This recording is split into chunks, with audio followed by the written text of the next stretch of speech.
On the panel, we have Franek Wieczorka, who's a senior advisor to Svetlana Tikhanovskaya, who's the president-elect of Belarus. He's also a non-resident fellow at the Atlantic Council's Eurasia Center, and he's a journalist. He's also a speaker and writer about democracy and about Belarus politics. He has, for his pains, has been in jail more than once. So he has a lot of experience.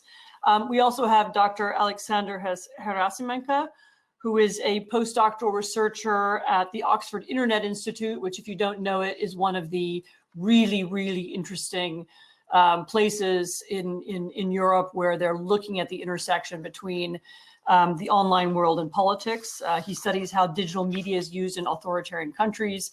He specializes in social movements, political organizing, information manipulation, computational propaganda, and data science. And I think probably everybody on this call agrees that those are all hugely relevant to the subject at hand.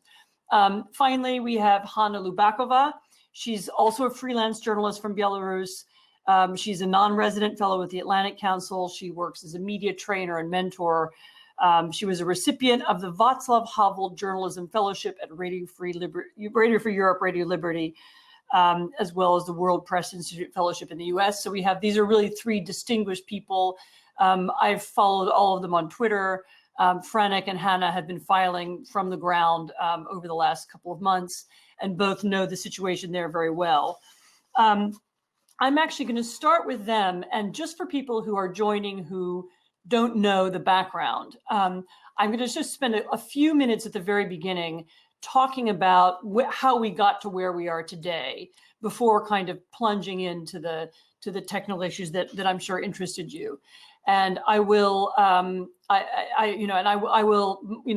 have a conversation among ourselves for the first part of the session, and then I will turn to questions and bring questions in, and I will please put your questions in the chat box. We'll go for about an hour and 15 minutes. We'll see how it goes. If there's a hot discussion going, we can take a few extra minutes. If everybody's tired, it's late here on Eastern European Standard Time. Then we can end earlier as well. But Franek, let me start with you, because prior to this year, Belarus was not known for mass street demonstrations. Can you give us, would you mind giving the audience a kind of potted history of the efforts made by the Belarus opposition in the past? Lukashenko has been in power for 25 years, for 26 years? And during that time has effectively abolished any remnants of a democratic, even of an illusory democratic state. So there's no independent judiciary, there are no checks and balances. He has a kind of complete control of the state in a way that's actually quite unusual, even in the post-Soviet world. And there hasn't been a huge amount, at least, of visible opposition up until now. What was the opposition scene look like before? What did it look like before this year? Yeah, you're absolutely right that for 26 years, Lukashenko managed to build a power vertical which is entirely dependent on him, which is built by him, designed for him, and aimed to protect him. And this is the reason why these protests are so strong, but they do not bring any real changes, because the power vertical cannot transform easily. All these KGB, OMON, law enforcement agents protecting Lukashenko's presidential palace for 6 weeks in a row, they were built from scratch by Lukashenko since he came to power in '94.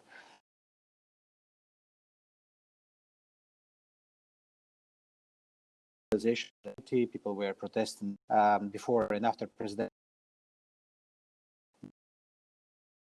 This protest led to the huge political change. Lukashenko always managed somehow to suppress the mobilized, put leaders in the jail, and after a few months, everything went back to the normality.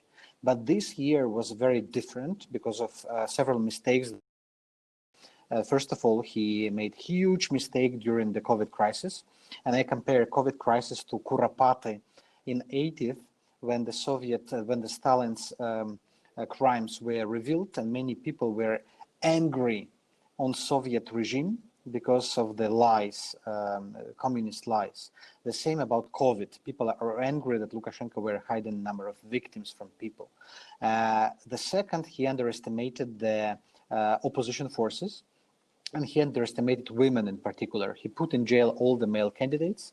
He left female on the stage, and female politicians managed to unite forces and mobilize the society. And the third, he underestimated the technology and the media. He put so much money every year into the traditional television, printed press, etc., and suddenly Telegram popped up, emerged, and Telegram provided the opposition, civil society activists with absolutely uncontrolled and uncensored platform for talking to people directly. So now we can communicate to millions of Belarusians without any mediators, without any permissions or licenses, which is quite cool. And all these factors, they create the critical mass, which came to the streets on August 9. Not just political activists, but all the people not happy with Lukashenko's regime. Lukashenko tried to crack down on them brutally. And this was the last mistake he made. If he wouldn't be so brutal on August 9, 10, and 11, perhaps this 7 weeks uprising would not happen. People came to the streets after, not just against Lukashenko, but also against the police and brutality that they... Hannah, would you like to pick up on that? You know, a lot of people have commented on the role of women, the 3 women leaders during the presidential campaign. Is there something about the quality of leadership that's different this time? Is it you know, there have been presidential elections in Belarus in the past. There have been candidates who've run, but none who've had this kind of following. To what do you attribute it? Yes, indeed. I think that was one of his mistakes. As Franek said, Lukashenko made those mistakes before. He allowed Tatiana Karatkevich to run for the presidency in 2015, 5 years ago. She was an alternative candidate. She was in the opposition, and because he did not feel that she is a strong candidate, she's a strong rival, right? So that was the same logic. Lukashenko allows weak politicians, weak candidates to run against him. This time it didn't work out for several reasons. I think it both because of the people, and it would be actually interesting to focus on this more. But Svetlana Tikhanovskaya as a rival, is a kind of new political novice, new politician in Belarus, managed to unite the country because she was empathetic to the people. She talked to them. She didn't have any background in politics, but it also what kind of made people like her. She did not want power. She just wanted to kind of understand, you know, what people think, and she traveled across the country. She gathered these massive rallies everywhere, basically, and I followed it, and I kind of saw how people admired her. She became more than just a symbol, and she was also kind of growing herself as a politician, right? Her story was also what made people empathetic towards her because, well, she was threatened that her children would be taken away, and that was that was something that made people angry because, you know, this injustice, this cynicism from the authorities. So they kind of wanted to support her. And well, her husband is also jailed, right? So all these kind of outrageous things that happened to her made people also kind of feel, you know, that they want to support her. She's also, again, the fact that she's new in politics was very important because, well, many people have become tired of the old mainstream opposition. And when they saw this, you know, 3 women, Tikhanovskaya, Veronika Tsepkalo, Maria Kolesnikova, who managed to unite so quickly in basically 15 minutes, as they said, and that's what also that's what also people liked. So yeah, that was a new quality. That was a kind of difference from all these fights that the old mainstream opposition used to have before. The kind of fact that these are women. People also kept saying that, well, Lukashenko, criticized women. He said that, oh, she's a poor thing, she would collapse, she would not be able to become a president. And well, at the same time, he's not kind of capable himself because of all these, crisis, all these problems in the country. So there were also, people were also angry by what Lukashenko said about women and about female leadership. So these are kind of all this is a number of reasons why people like her and wanted to vote for her and finally elected her as president. But it also lies in people themselves, in their mobilization.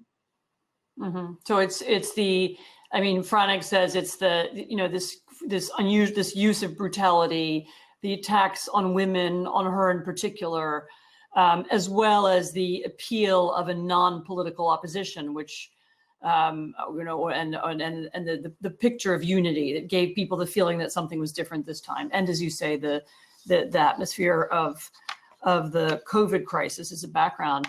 Alexander, you had in the past written about the ways in which Belarus and Russian dissidents were using the internet and were using social media in some original ways. And sort of before we get to the exact question of Telegram and how it's been used in Belarus, and we'll explain why that's significant. I mean, Franek has already hinted at it.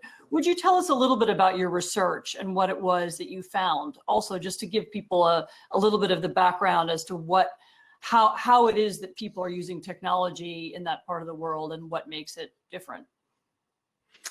Yeah, indeed. It's a good question, how people use technologies for to advance or to advocate for some democratic sort of goals and values. And in one way, people use technologies in Belarus in a very similar way as everyone uses all around the world. But obviously, there are some restrictions. Some of them are quite severe. Some of them look pretty nasty and unusual for people, for instance, in the West.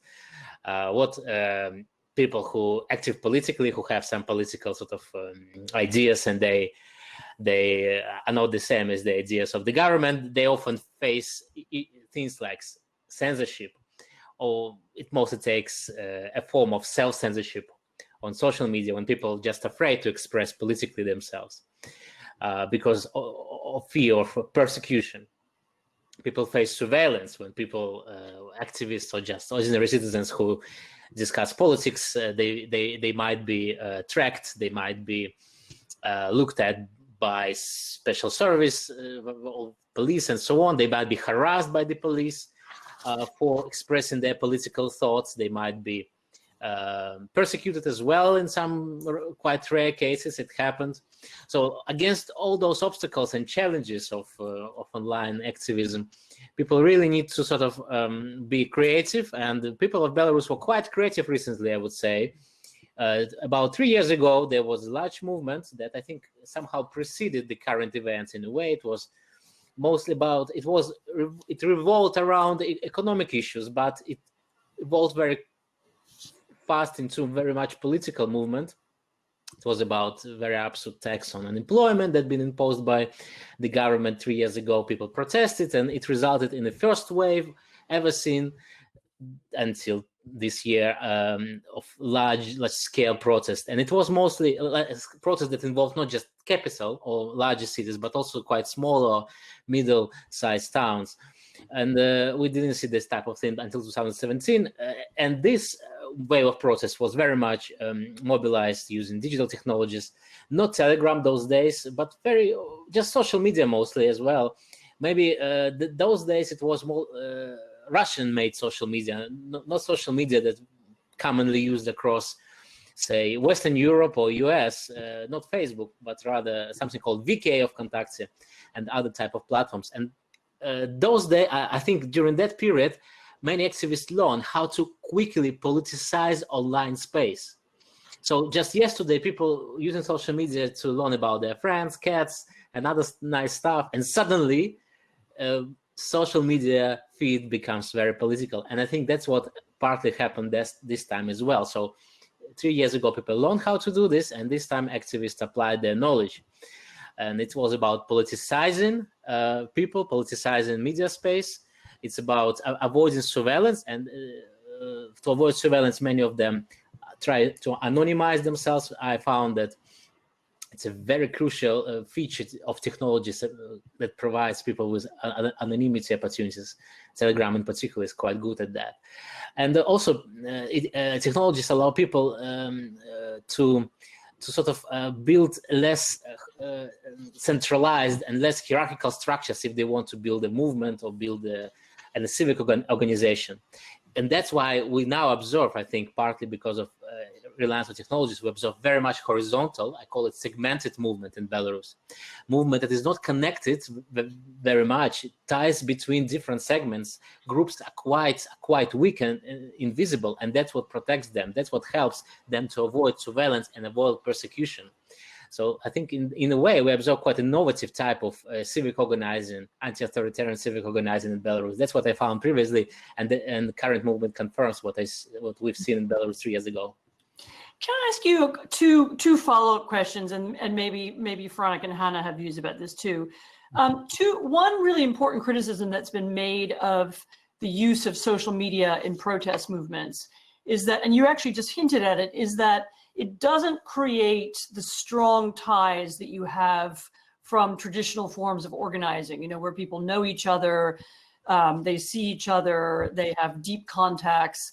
It creates exactly what you just said, weak ties in which, and people can kind of join or not join, and it's often felt that these kinds of protests don't last long because people haven't been somehow socialized with one another and aren't able to create a strong movement. And that's the first criticism that's made.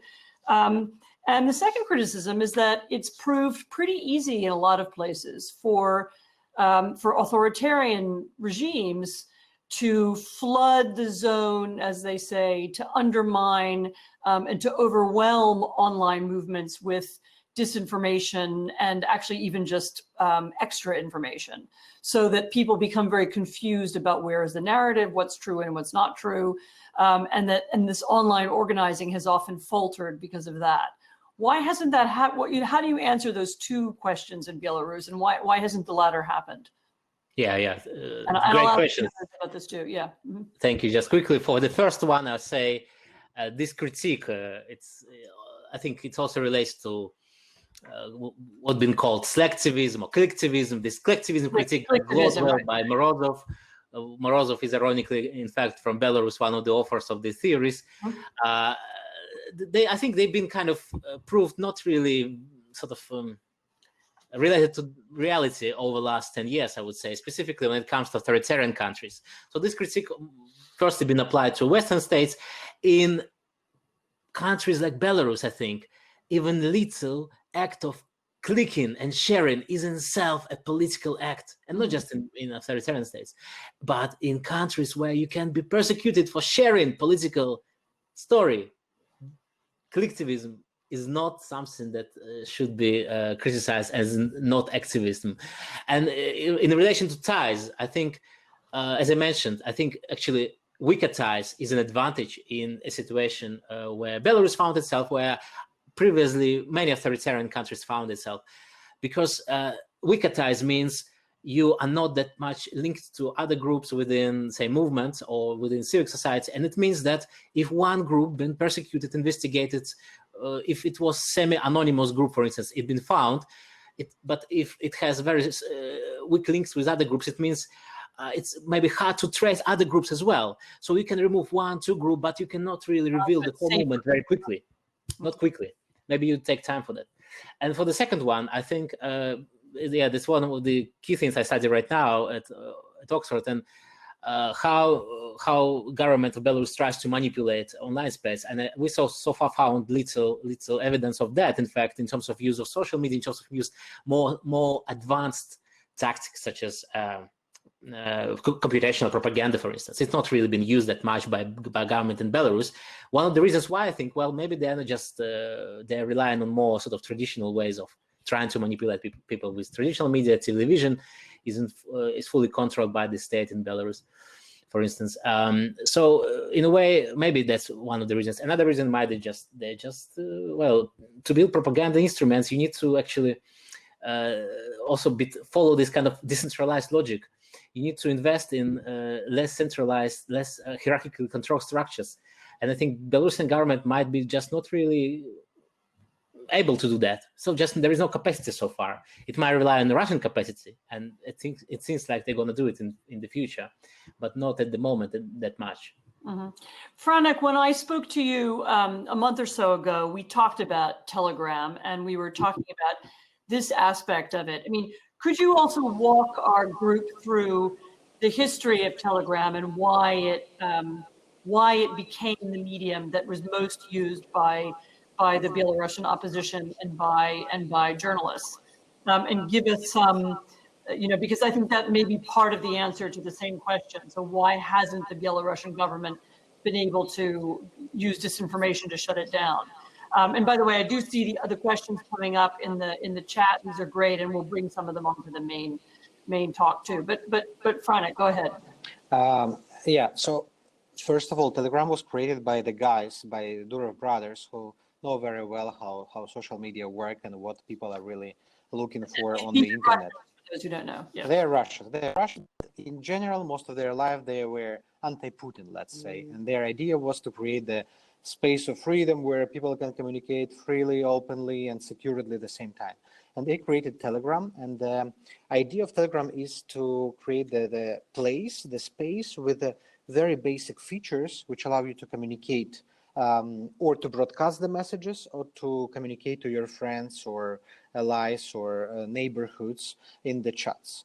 Telegram belongs to so-called deep web, the part of the internet which is not open for Google. There is the World Wide Web, public web, which can be Googled, and there is part of the internet like closed group, closed circles, messengers, Viber, Telegram, Line, etc., which cannot be Googled. So only people who belong to this channel, who belong to this group, they have access to. So this creates the feeling of security, and people create safe places on these apps. And Telegram has the feature which was not, which was only very unique at this platform, the feature of broadcasting. WhatsApp allowed to broadcast only to 200 people. Line didn't allow to broadcast at all. Facebook Messenger at all. It was like very, very,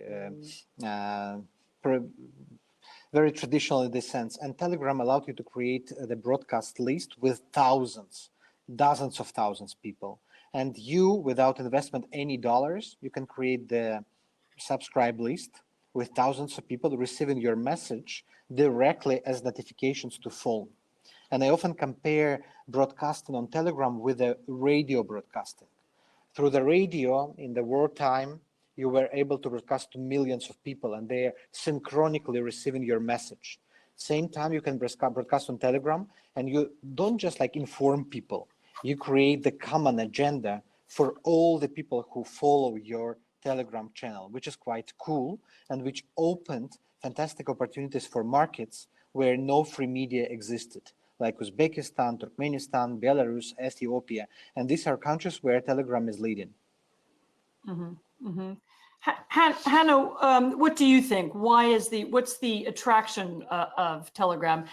So when I started following it, one of the things that really struck me about it was the way in which people, it creates a kind of community in that people send in pictures of themselves, and then they can see themselves being rebroadcast, and they can also watch their compatriots, marching and demonstrating and doing things at the same time. So it's almost like, even though you're in Minsk, you can see people demonstrating and protesting all over the country. And it creates it's almost like an alternative television or an alternative community. What's your explanation for why people have found it so useful in Belarus? Before the election, it was useful and kind of attractive because of these safety. And that's why people kind of started using it, and not only in Belarus, but basically, well, in other countries as well, right? During the election, after the election, it became so popular because it was the only messenger that was possible basically to use, you know, when the internet was shut down. So, so the choice was made, you know, kind of, it was a consequence of this internet shutdown in the first place. So I would only add actually to, I think what Alice said was really important, because, well, this is not about a platform, a kind of concrete, you know, Telegram platform, Telegram messenger. 3 years ago, it was actually YouTube, it was VK. As Alice mentioned, this was a kind of number of other platforms. In 2011, when there was another revolution through social media, as it was called, it was also, I think, Contact, it was this VK. So these were just platforms that were adopted because they were popular at some point. And, you know, it's just because Telegram now is safer to use. And let me just add, kind of, I think it might be important. Propaganda might not be, to this question about propaganda, it might not be indeed that kind of widespread by the government at this moment, but surveillance is widespread. They literally observe, monitor chats in Telegram. And that's also kind of dangerous. It might be a safer place for people, but the authorities are there as well. And they kind of arrest people for being in those chats, you know, belonging to those chats and kind of sharing messages and so on. So this is kind of safe, but at the same time, they have, you know, the authorities have their tools to kind of, you know, absorb and monitor these activities. Mm-hmm. That's interesting. I mean, Franek, I remember one of the things you told me when we spoke, and then afterwards I went to meet him and I had a similar conversation. We talked about Nekta, which is this one Telegram channel run by a 22-year-old, you know, basically student who lives in Warsaw and who's outside the country. And one of the things that you told me, and then he also confirmed this, is that, or agreed that could be an explanation. One of the reasons why many people began following his channel, which has something like, it's now 2.5 million followers, something in that area. One of the reasons people began following him was that they knew he was out of the country. In other words, and they knew, therefore, that the authorities couldn't get hold of his telephone. And so, therefore, it was safe to send him messages. Yeah. So And that's, paradoxically, although he wasn't in Minsk, he was a safer conduit for information and a safer thing to watch, because it wouldn't fall, his phone wouldn't, literally his telephone wouldn't fall into the hands of the police. I don't know whether you think that's correct. No, that's absolutely correct. And the most important people who are sending the information, and this is the major source of success of Telegram channels, the user-generated content. When people know who is behind this channel, when people know that this person is in the safe place and it's not KGB agent sitting in Minsk downtown, they share the video pictures much more actively. If they wouldn't be sure so much who is behind. And Stepan Putila, who is behind Nekta, he was the only person who revealed his name, because other major pro-democratic channels of Telegram, they don't reveal the names of their authors. We know that the administrator of Belarus of the Brain channel is in the prison, Igor Losik, right now. He's a good friend of Alexander, Hana, and me. And after he was jailed, people didn't know who are behind this channel, and they stopped sharing the videos and photos, and they switched entirely to Nekta, because at least they knew that Nekta is a good guy. And Nekta is a good guy. Actually, he studied the same underground lyceum which Hana and I graduated from. This is the real underground school which still exists in Minsk, near Minsk. And our idea was to create something like of me and my colleagues to support Nekta and other Telegram channels with a group of people who will be sharing these videos. And my personal goal during this electoral campaign was to find the guys in the field during the protest who will be sending these videos. And somehow we found a way to motivate these people to share videos. This is why you could see on Nechta channel and other channels so much exclusive content, because they know for sure that their content will be published. Mm-hmm. Alexander, can we talk a little bit about the safety of Telegram as well, and also the reasons why Lukashenko found it so hard to shut down? You know, what's the technical explanation for that? And do you feel confidence in the owners of Telegram? Are they? I mean, these are Russians. I mean, they're okay. They say they're anti-Putin. You know, what is your feeling of confidence in the people who run it and the safety of using it? There's actually a question here from Alexander Solovyov, who says ordinary chats in Telegram are no longer safe as they used to be a couple of years ago. Only secret chats are reliable, Signal as well. And he says he lives in Russia and ordinary chats are leaking. Have you thought at all about the security of Telegram and the as I say, the background of it? Right, yeah. So first of all, obviously, as been mentioned, Telegram is important in terms of its arrangements for anonymity, for security. Anonymity, first of all. So when you register, you provide a phone number. It might be just any phone number from the internet. There are services you can use. You insert that phone number and that's it. You don't need to provide your name. It doesn't really encourage you to reveal your name or your profile picture like Facebook does or many other platforms. On YouTube, you really need to show your face to talk, right? If you would like to have a blog or something. On Instagram, moreover. Telegram is very different. It doesn't encourage people to be anonymous. And then, obviously, people under those nicknames, they can broadcast, as Franek suggested, using various affordances. And from that perspective, it looks quite safe. Once people reveal their name, they might, when they register, they just reveal their name, or they just might use a phone number which is registered in Belarus, and if the government somehow can track that underneath that nickname, if this phone number is linked to this nickname, then in that case, person might be traced. So in fact, it always depends on the user, how kind of advanced they are in terms of organizing their security. Yeah, if they think about security when they register on those platforms, that they might be more protected, I think. For instance, now Telegram refuses to register any account under any Chinese number at all, because Chinese number is surveilled even even more intensively than Belarusian phone numbers. When it comes to kind of this technical arrangements, why Telegram isn't blocked or is blocked, we know that Russia has been trying to block it for like how many? 2 years, even more than 3 years, about 2 years. Recently, it abandoned this attempt. So it tried to block it after Navalny campaign in Russia 2017-18, used it very actively, also for a very similar way to organize local protests around the country. It was very successful then. They tried to block it. They were not successful. And it's because obviously there are some specific, very technical arrangements that have been applied by Telegram.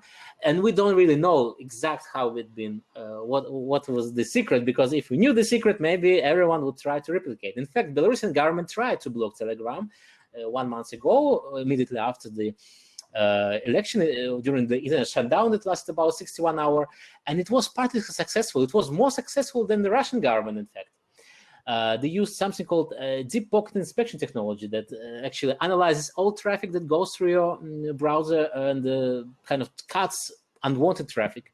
But yeah, anyway, and but Telegram pretends that it's not really Telegram. It's something else, and it pretends that it's, I don't know, a site about cooking, or it's about a site about cars, yeah. And that's how it's partly kind of managed to get through Belarusian censorship into people's smartphones. It's one of the ways, but it's not the only one, clearly. And it also leads to the last sub-question you asked, is question whether we should trust owners. We never should trust owners of any platform, I believe, because they create them for some purpose, for personal, normally just to make money, right? In case of Durov, who created the platform, I think his key benefit, he didn't earn money directly from platform at the moment, because it's not, there is no way kind of to monetize it, but he tried, but he failed. In fact, because the US government applied certain legislation against him. But Durov gained a lot of benefits in terms of kind of elevating his profile in the West. Before he created Telegram, he was known only in Russian-speaking countries. Now he's known globally.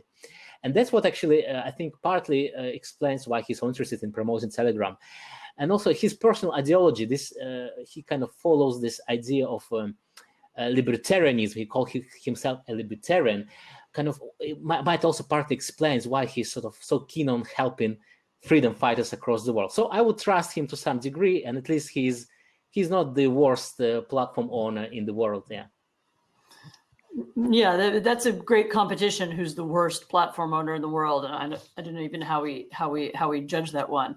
I mean, there's another technical question here from Maj Al-Shahabi, which tell me which one of you would like to take it. Which is, it says the crypto community has criticized Telegram previously for rolling their own cryptographic protocols that are not reviewed. Any updates on that? One of you want to wave at me and answer that? Is that something that? Well, just very quickly, it's not really related to our question. I think it's related to attempt to monetize platform I talked about, and it failed because U.S. government applied essentially the kind of sanction. They said, we just don't allow you to create this cryptocurrency because it's fraud, or it would look like fraud. So they just abandoned the attempt. And now actually there are rumors that Durov might sell Telegram to Russian oligarch. That's why one of the reasons it could be deblocked or allowed in Russia again now, which is allowed, but it's just a rumor. Mm-hmm. Hannah, someone's actually just asked a question that I was gonna direct at you, which is from Vinicius Fortuna, who says one question his had is whether the internet censorship backfired by pushing everyone to the one place that worked, which was Telegram. I was actually on a call earlier in the summer with a group of Belarusian sort of independent journalists who were they'd all been knocked offline. I mean, these were mostly online publications. And one of the effects of taking over state journalism, making the state media sort of unwatchable and such bad propaganda that nobody believes anymore, and knocking all other forms of independent journalism out so that nobody could access anything other than state media. Maybe one of the effects of that was to push people onto Telegram, and maybe that's part of the explanation of it. In other words, we have the Lukashenko to thank for the success of this platform. I don't know, what do you think, Hannah? Well, actually, Durov, I think, tweeted that he has to be grateful for to Lukashenko for kind of making such great PR for Telegram. So yeah, I think it's a logical consequence of kind of not allowing independent media, independent sources of information to kind of exist and journalists to work freely in the country.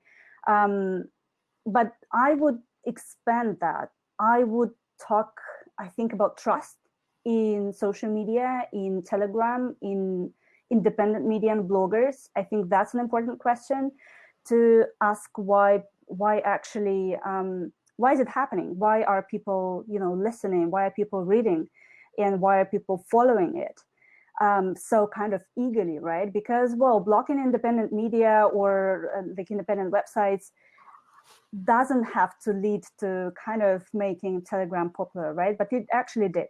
In Belarus, right? So because, well, Telegram was, and bloggers and also independent media were popular before the election, and trust in them increased immensely. And actually the pandemic is one of the reasons, because Lukashenko lied, state media lied immensely, and people saw that basically both social media and independent media were saving their lives, because they saw that there is information, like objective and kind of real statistics and real conversation about the danger and the kind of scale of the coronavirus.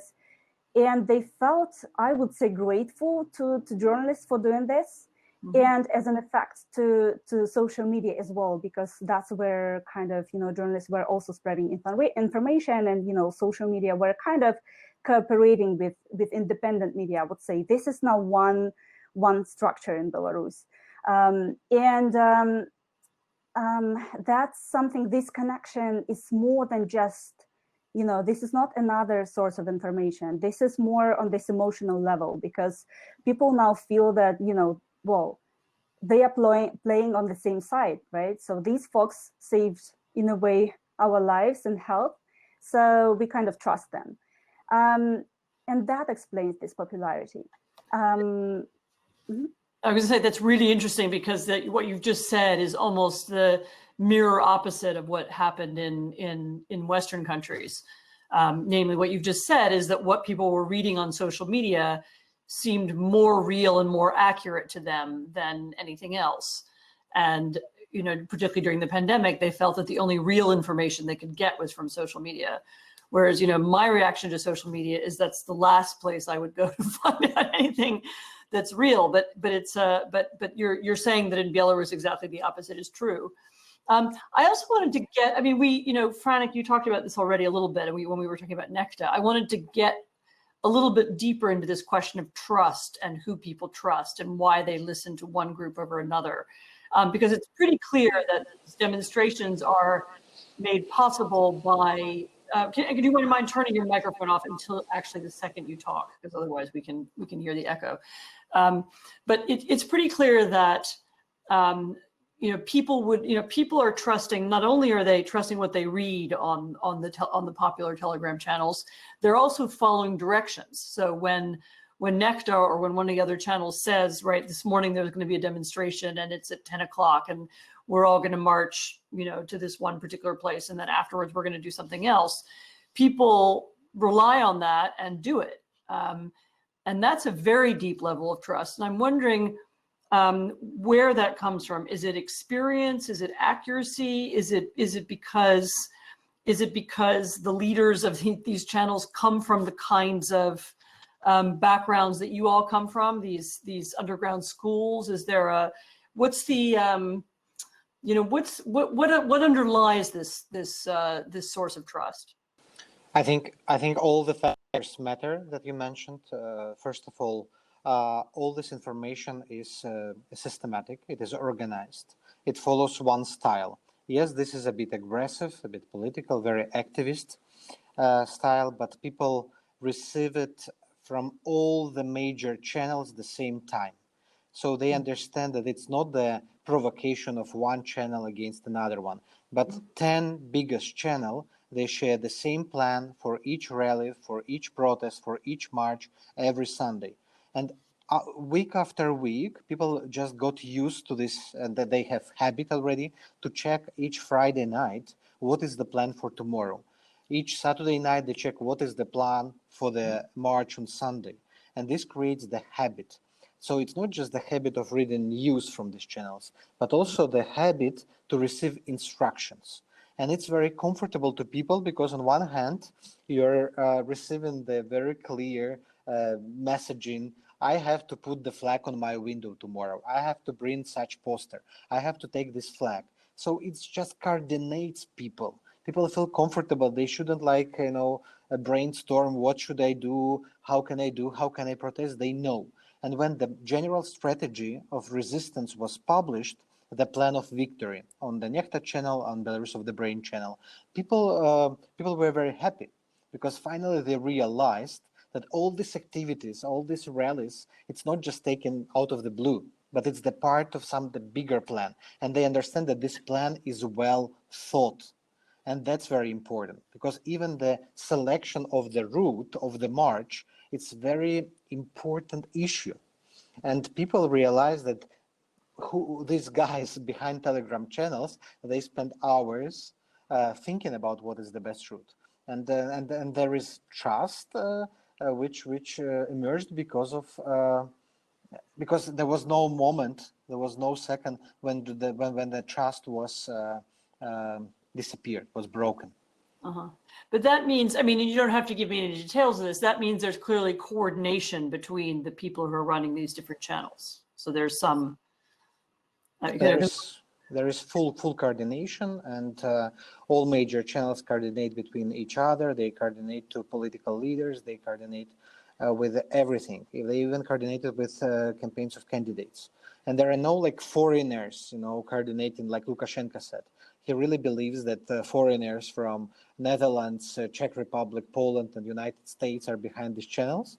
The real young Belarusian girls and guys do all this stuff, and they just united. They agreed to work together this campaign and to abolish dictatorship. And this common goal is the main value and the glue which keeps them all together. It's funny, you know, I've even thought over the summer, I mean, I have, you know, really despaired of the, we were talking before we all went online, of the Western reaction and how relatively weak it had been and how divided the West seems to be. There is a sense in which, though, I mean, it's not that it's good, but it's useful in another way, because there is just no way you can argue that this is a Western plot, because there is no unified Western view of Belarus. So there's clearly no Western involvement in these protests, and it's very obvious that it's a, you know, that it's grassroots, and it's surely obvious to Belarusians as well. I mean, I know that in some other countries, authoritarian leaders have convinced at least a part of the population that, you know, that protests are foreign. I mean, this is a tactic that Putin uses often by saying, you know, they're not really Russians, they're being paid by somebody, they're paid by Soros, they're paid by Americans, and therefore you honest, patriotic Russians can ignore them. And that's so obviously not the case in Belarus, that it actually, I would think, plays to the opposition's advantage. Alexander, there was a question earlier, I've now lost who it was from, which asked about the replicability of the success that there's been in Belarus. Are the tactics used by oh, here it is for Chloe Dyer, tactics used by Belarusian protesters, could they be effectively replicated in other places, or is this unique to this? I mean, you're somebody who has studied the internet, the interaction between the internet and protest in more than one place. What do you think about that question? Yeah, right. Just to tell you very, very, very, very short story about my own experience about. So I believe both my colleagues from Belarus have been interviewed by the media many times about Belarus over the last couple of weeks and months. But maybe not that many people have been interviewed by authors from the mainland China. And I was one of the privileged. And you know what happened to my the article that was partly my interview for mainland China offer? They published it, and in 10 minutes it'd been censored by WeChat. WeChat is kind of a giant platform. It's Amazon plus Facebook plus Telegram plus everything.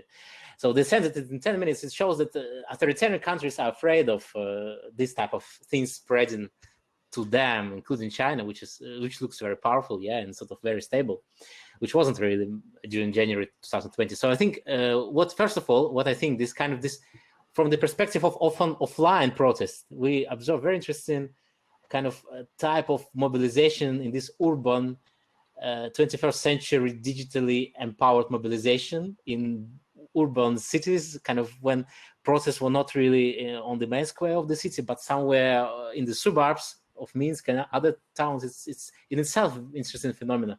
But at the same time, in terms of digital kind of organizing, that's what I studied, researched, indeed in more than one country.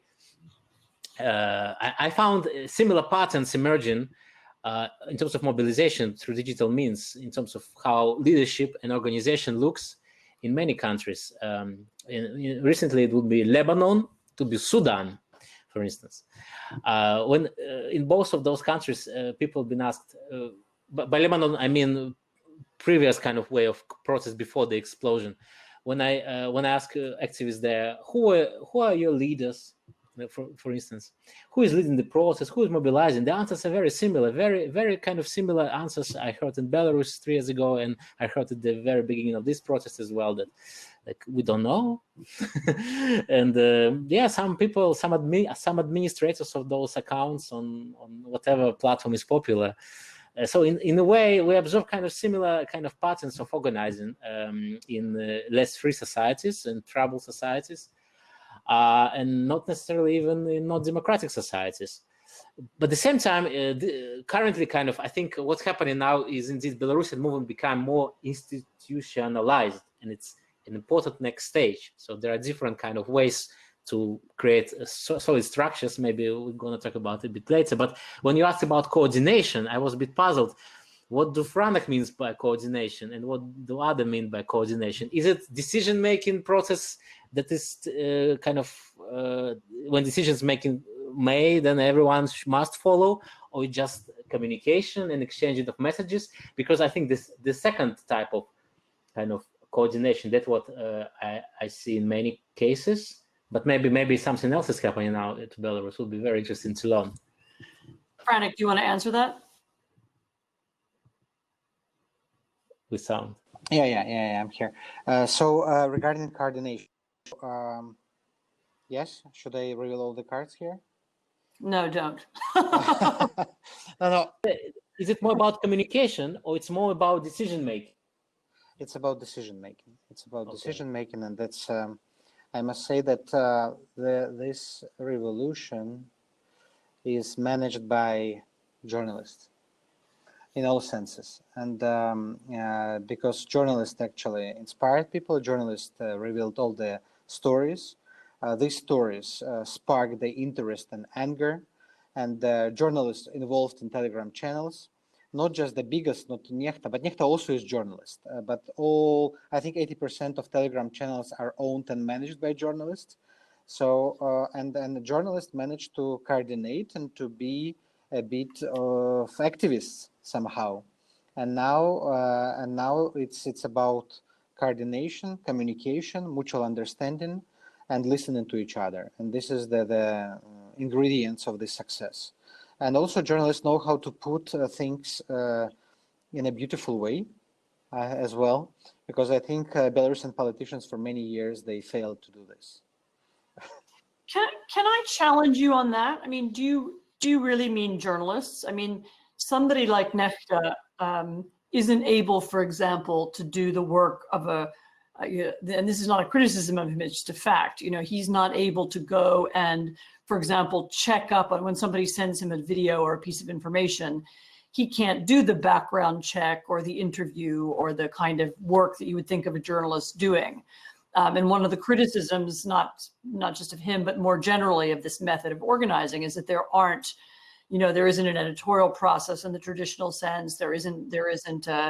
There aren't journalists bringing in information. There's a big chance that something fake or something altered or something out of context could accidentally appear online. So is this really journalism, or is it something else? This is the journalism of modern era. And I must say that all these guys working on Telegram channels, they do the work of the whole newsroom. You receive 3,000-4,000 pieces a day of videos and photos, and you choose 5% of them. 95% are filtered, are censored. So you have to choose, you have to quickly check the facts, you need to know the context.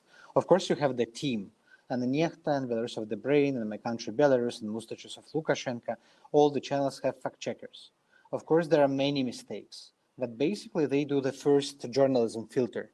They prepare the content, which is already cleaned somehow, and later the traditional journalists, they go to Nechta and they receive the pre-prepared content. It's not raw anymore, it's already filtered. And they make another round of cleaning and editorial process right there. But the most important filtering is made by Nechta, and without journalism knowledge, without journalist skills, they will never succeed. Interesting. Hannah, I wanted to address to you another point that somebody's made, which also suggests this is a little bit more than journalism. Ned Garvey writes that he notices that many of the protests incorporate a lot of performance and art. And on the internet, the Telegram channels post memes and humor. And he asks, what role does this kind of stuff play in creating solidarity and sustaining the movement? So to talk a little bit about the role of culture, the role of music, the role of comedy, and some of the other skills basically that people are using to create solidarity. Yeah, I think humor actually for years was something that kind of saved Belarusians.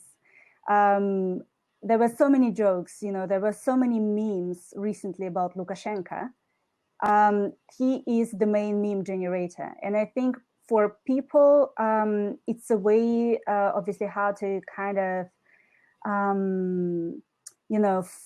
fight, and also how to kind of cope with the situation. And it's also a natural reaction when they are scared. It's kind of, this on emotional level, they prefer to laugh it off. It does, well, culture generally, and actors, musicians, in all kind of, all over the country, actually, they joined the protest physically, but also by helping out to create, these banners or these ads, they're doing kind of a lot of things. And this is just part of the movement. What we are talking about now in Belarus, it's a popular uprising. It's an uprising of all social groups. So no wonder that actors, musicians, and all kind of cultural like workers, I would say, they joined it, right? People just keep singing, and songs are, so we even created like a list of songs of the protests, right? Because this is also very important. And musicians also joined. They kind of try to inspire, they try to support people, and that's kind of what also, helps people, right, a lot. And most recently, all these kind of flash mobs on subways, in the international library, outside theaters, even this, the building on Philharmonic, right? Like, it's just kind of another way of protesting, right? So people just are trying to choose the format of how to protest safely, and that's one of it, right? As well as women came out to the streets at some point and started, organizing these rallies.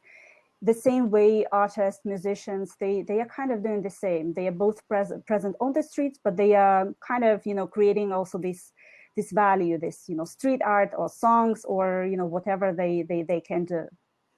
Mm-hmm. And then I suppose the fact that all these things are then multiplied because they're visible on Telegram to 2 million people gives them extra power, right? Yeah. Also, like, this kind of images and street art is also very important. People are just, so inspired. They just go and, paint their yards, their kind of walls in their where they live, walls of their apartments, and that's how they kind of show that they are opposing Lukashenko and this, whole police brutality, and they're against the situation. So it's also kind of this visual part of it has also become very important. That's so interesting. There's a kind of conversation going on in the chat that that made me think there's another question for you, Alexander. It's about Natalia Krapiva writes that Sandvine, the U.S. company that provided shutdown equipment to the Belarus government, has just announced they're asking for the equipment to be returned. And then there are a couple of other people talking about the Western companies who have lent, there's some evidence of Western companies lending things like, electric shock equipment and tear gas machine, whatever equipment to authoritarian regimes. Is there can you think a little bit more deeply about kind of Western technology and Western companies? And we were talking before about what Western governments can do about Belarus. Is there something you'd like to see Western companies do, whether it's the tech companies, whether it's the equipment companies? What should Western companies do? And is that a pressure point we should be using? Should we be trying to organize them to help the demonstrators in Belarus? Why don't you ask that first, Alexander, and then I see Franek nodding, and others can answer as well. All right, yeah, and then I start. Well, regarding equipment mentioned in the section, indeed, there was technologies of deep inspection of traffic I mentioned being applied by the Belarusian government, and this technology was supported by equipment that was manufactured or prepared or created in the United States. And it shows that, well, it feels like that could be the area of pressure where governments of the West might think about how to prevent this type of technologies being used again. And in fact, Western technologies have been constantly used by authoritarian governments to censor content, to surveil. Swedish technologies as well were popular in that regard. So I think there is still huge space for kind of law enforcement and sort of maybe a creation of additional sanction regimes that technologies that can be used for censorship can be spread and sent and sold to countries like Belarus until they are democratic. Then the question is, of course, what can be done. And I think what Telegram did in the first couple of days of lockdown was quite good. The company kind of applied its various tools and technologies it developed to overcome lockdown in Iran, in Russia, to help users in Belarus to access Telegram. And it was partly successful. We saw that my research showed that about 45% of users of most popular internet groups, chats, those protest chats on Telegram that were important for organizing events in the couple of first days, they were online. So out of 140,000 people, about 70,000 were online during the lockdown, during last night of lockdown, which shows that it was popular way, and Telegram helped people to overcome. And I think other companies can do the same. They can think, Google can think, other platforms can think about how to help, but also, in fact, this is something that foreign governments must think about, not just companies.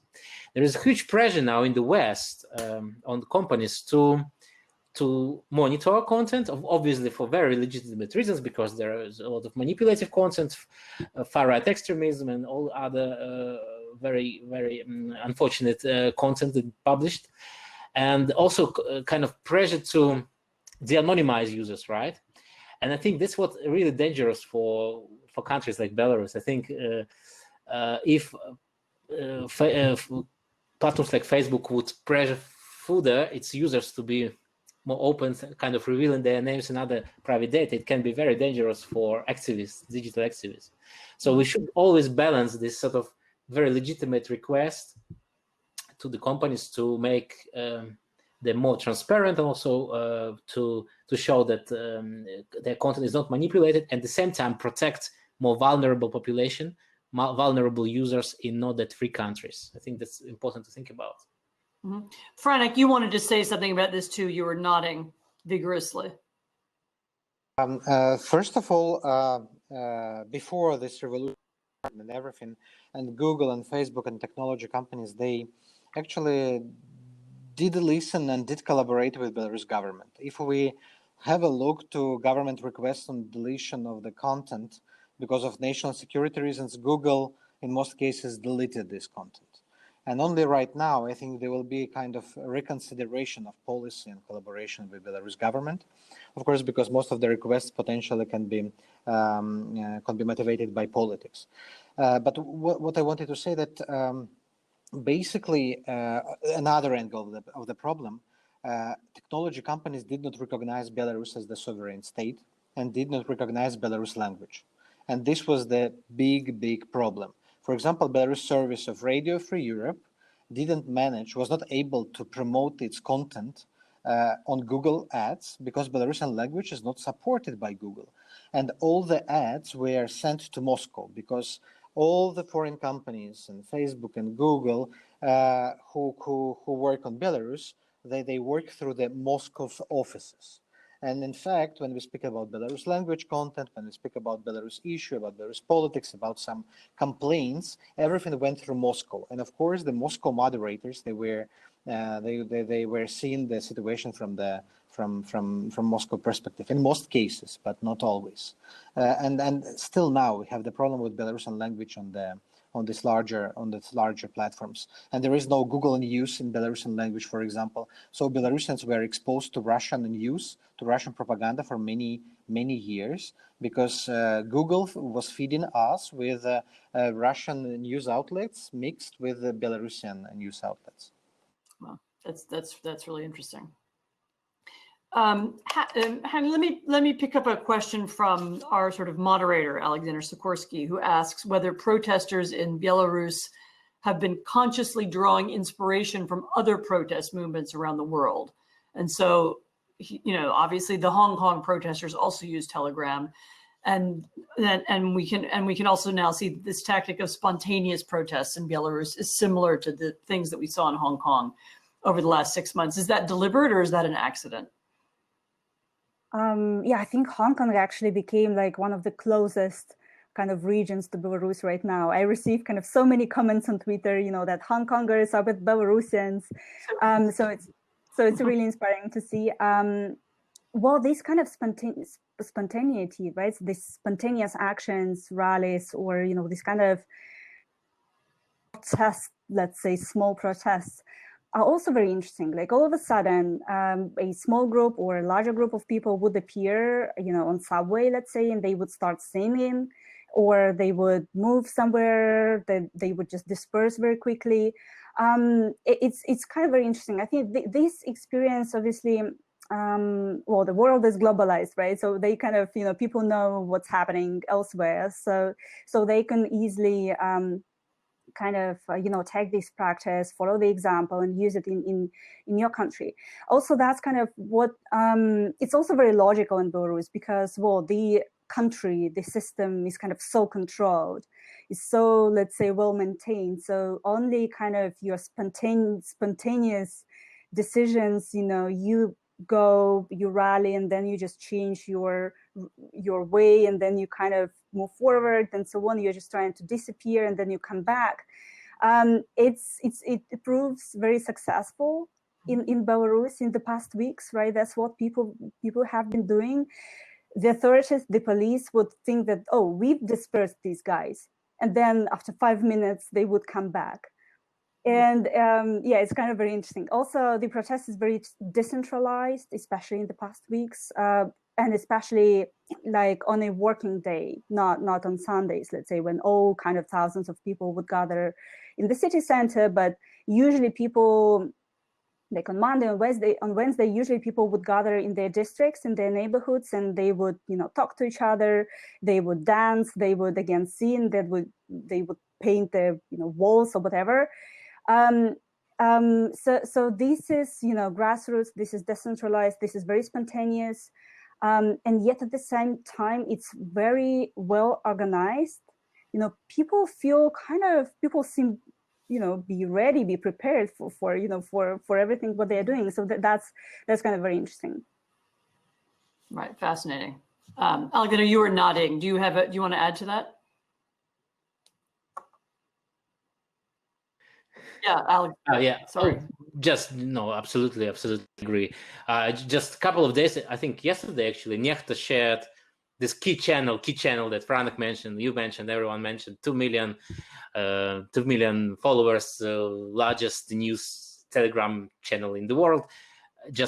Yesterday shared, I think, it wasn't I don't know, it wasn't Nechta or someone else shared video from Hong Kong that clearly kind of shows an instruction how to be think like water. So essentially, there is clearly exchange of ideas between these two very, very far away movements. In fact, I don't think people in Hong Kong heard that much about Belarus before, but now some of them learned, and it's great to see. But other thing, actually, what Hana mentioned, and it's what didn't happen, for instance, I think that much during other movement many people compare to Euromaidan movement. I mean, yes, sorry. Many people compare Belarusian, or at the beginning they compared it to Euromaidan, which is not very good comparison maybe.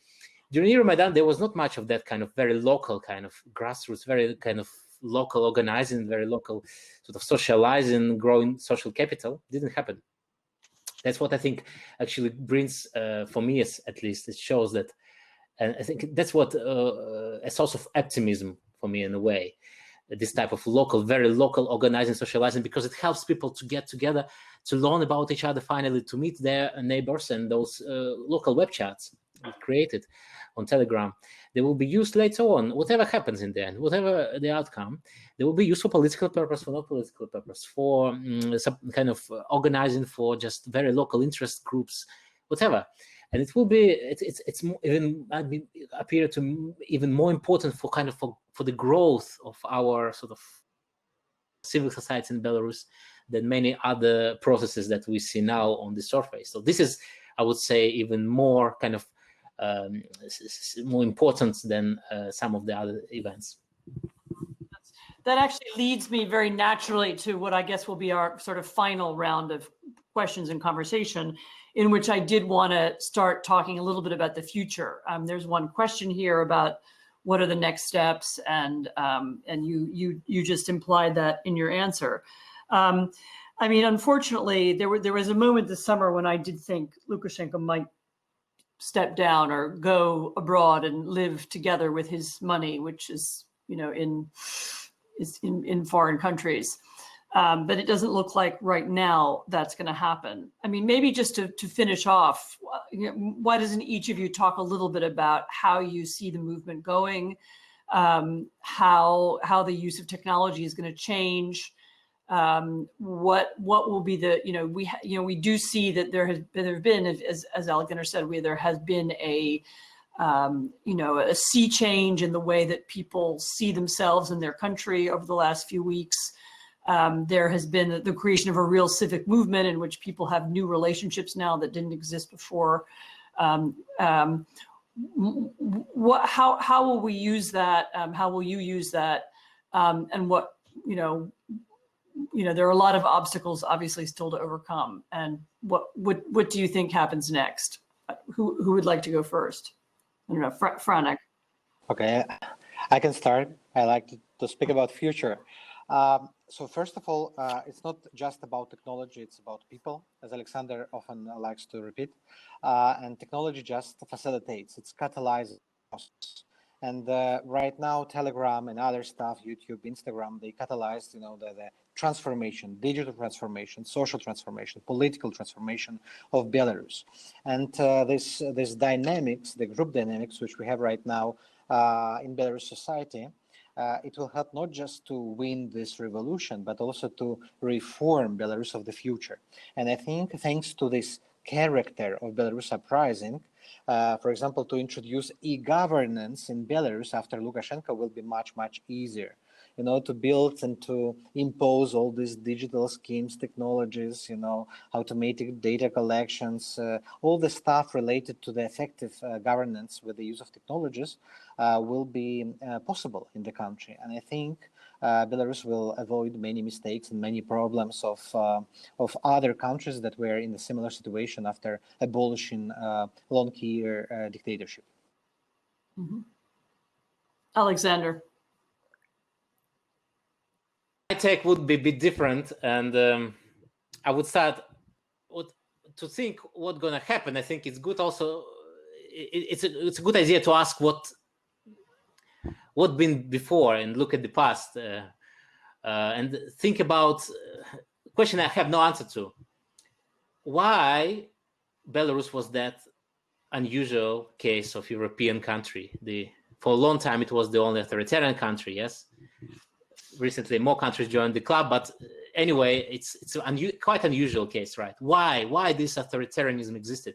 So before, many people, and I was inclined to answer in the same way as well, think about, well, maybe something is wrong with sort of how we emerged from Soviet Union, and sort of there was no this kind of maybe formed nation. Maybe there was something wrong with kind of society in general, kind of accepted and was happy with authoritarianism, but it doesn't seem like a case anymore, right? And maybe we were wrong. Maybe it was just the idea that people supported Lukashenko and his regime broadly. It was a myth. Maybe it was never a case at all. We don't know really, but it looks like increasingly the case now, right? So people don't really support the regime anymore. And I think, in fact, there's only one great factor that, or couple of them, that really on which this current regime rests. It's not clearly popular support totally. It's just this very strong police system that holds everything together so far. And the other thing is Russia. Yeah, this black knight. There is a theory of black knights in political science, that kind of foreign states that pushes for sort of, or does not allow democratization in smaller, sort of weaker countries, neighboring countries, and that's what the Russian role is. Yeah. So while with the first factor we can't really do much, yeah, in Belarus, but the first one, the second we can't do much, right? We can't do much about Russia. It will remain always a factor in that equation. But I think with this security apparatus, it later or soon would something would happen. Cracks already appeared, and in that case, yeah, I think that's where we should look at very carefully, yeah. And the last factor, of course, is society, and that's why I mentioned I'm quite positive. I'm optimistic looking at how Belarusian society changes rapidly, and clearly there will be consequences, and there will be sort of stronger social ties that would allow Belarus to emerge from this crisis as a better, I hope, a better country. I do hope that's correct. Hana, maybe you could answer as well. And there was in the very beginning, there was a question I saw you responding to in the chat about the perception of women and how that might have changed thanks to this social movement. And I mean, you don't have to say a lot about that, but are there other deeper changes that have happened? Are there ways in which people are going to see each other differently or see the society differently? You write quite deeply about some of these issues. What do you think is the, not so much the short-term outcome, but what are the medium and longer-term outcomes of this summer of protest? I think the level of politicization and the kind of willingness of people to take matters in their hand will be one of the consequences, will be one of the most important outcomes of this uprising.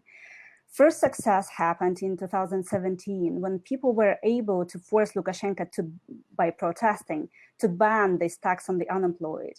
It was later reintroduced, but kind of this first success, they went out to the streets and they kind of achieve something, and they saw that they are able to do something, to be successful, to kind of bring about change by their actions. And in the past years, this mobilization and this self-organization has been on the rise. It didn't happen on the 9th of August. I think it's a kind of big stereotype, right? That the nation just was sleepy and then it all of a sudden woke up. It was not sudden, and I think it's even more available, when it's not sudden, right? People were kind of getting ready for this situation. Why didn't happen before, Alexander? Because this regime was kind of hybrid. Many people were not affected by repressions. And after the 9th of August, basically the whole country saw, in black and white colors, that this is bad, like this has to be changed, right? Everyone was affected all of a sudden, I think. Also, there was no event before that would unite the whole country. First, it was the pandemic, right? And this kind of dangers and the scale of, basically danger to life and health. And before, after the election, it was this, again, level of repression, right, that again united the country. We have 12,000 people who were arrested, so since the election, and it's an immense number. So I imagine someone asked about these democratic institutions, and that's what Belarusians have been creating basically in the past years. Civil society has been more resourceful and effective than the state during the pandemic. It basically kind of saved, delivered help to hospitals and doctors, and eventually saved many lives, during the pandemic, not the government. So to kind of, that was also kind of another reason why people saw that, well, the government is not able to do this. Why should be supported, right? Because, well, we have civil society, we have this third sector that is actually more capable to kind of, to do what the government was supposed to do essentially. So again, politicization, mobilization, self-organization, and kind of this, willingness to kind of, took matters in their hand. And well, again, people were able to fight and to kind of achieve some sort of freedom, even if it was like for one day. They were able to gather in thousands, and they thought that they won. But this kind of understanding, this feeling of freedom, would not be possible to take back, and that would stay with them after even if this particular protest, like this particular uprising, does not succeed. But next time, next month, next year, this will come back, because, well, there is a number of reasons for this discontent, but also there is, this kind of understanding that, well, they want to be free. So I think that's kind of the main outcome. And as to the role of women, just very briefly, it will, well, I mean, it's already changing, obviously. Svetlana Tikhanovskaya proved that she's capable of becoming a politician, and she was basically most certainly elected by Belarusians. Again, we see a politician, a female politician, right? A successful female politician. So this kind of stereotype that a woman is not capable of ruling the country would change. And well, women are protesting on the same level as men do. So that's kind of, like this gender equality, I would say, will also prevail and will kind of have effects. Mm-hmm. So on those relatively, actually amazingly optimistic and positive conclusions, which are really nice to hear, I guess we should draw this to a close. I feel like we hit the most important themes, the way in which technology is being used and the way it's beginning to affect people's relationships to one another. And I hope that everybody listening who is not from Belarus, who's from another country and is thinking about organizing there, will watch closely what goes on in Belarus, and wish them luck, as do I. So thank you very much. Thanks for joining. And I know there's an ongoing program for the Oslo Freedom Forum, and I hope people stay and watch that. So thank you very much. Thanks to my three guests. They're really three very brave people, and I applaud them, and I'm glad I was able to be here tonight with them. Thanks very much.